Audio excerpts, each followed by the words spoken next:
How to say no అనేది కనుక ఒక యంగ్స్టర్ అర్థం చేసుకోవాలంటే వాట్ ఈస్ యువర్ వ్యూ? ఈ హౌ టు సే నో అనేది అడుగుతున్నారు కదా, నీకు నచ్చిన విషయం నో అని చెప్పడమే కదా, అంత సింపుల్ కదా అంటాను నేను. Is it so simple? It is simple. Okay. Actually saying no is much simpler than saying yes. Okay, but why lot of people are finding hard to say no is because you're unnecessarily thinking of the outcomes that would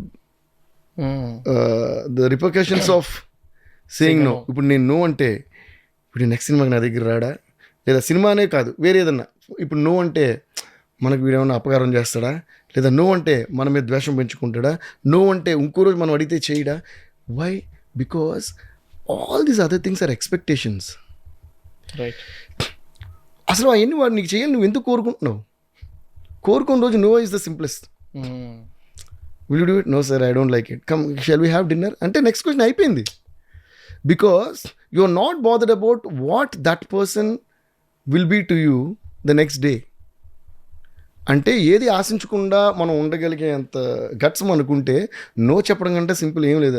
no అని చెప్పి ముసుకేసి పడుకోవచ్చు.